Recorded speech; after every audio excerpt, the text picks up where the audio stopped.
And now millions of students have just received their GCSE results this morning. And the number receiving the highest grades has fallen from last year, but it's still high before the COVID pandemic.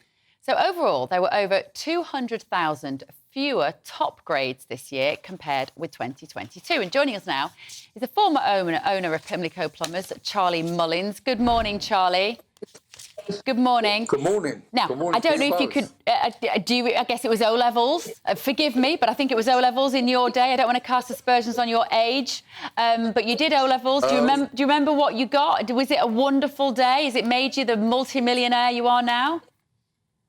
Certainly not. I mean, I didn't do O-levels. I didn't even know we had any levels when I was at school. You know, I've always been against it because I feel that it's unnecessary. Obviously, it runs up a massive debt, and I think we have to realise there's also a better option today. It's an old-fashioned idea of you know, putting bumps on seats, charging people £50,000 and promising them a wonderful job, which they don't get. I mean, the best thing I think about is going to university now means it looks like you get a job in McDonald's or stacking shelves in Tesco's.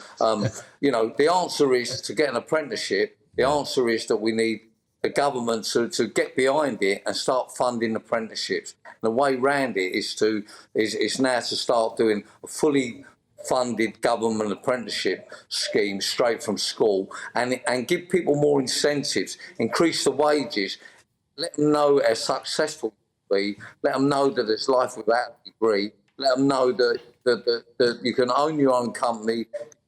You can. I mean, if you take an apprenticeship, if you do an apprenticeship now and you happen to learn the skill, you will guarantee you will never go to work, you will earn loads of money, probably wind up being a millionaire.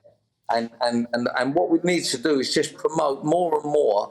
We need to stop all these old university people sell by date. We need to stop all these busybody teachers that keep saying, oh, university is the only way. There is an option, and the best option you can do is to get a job, earn money while you're learning, and don't put up with all this nonsense about getting yourself into debt. And believe me, I wish everybody great luck with their results, but don't worry about your result.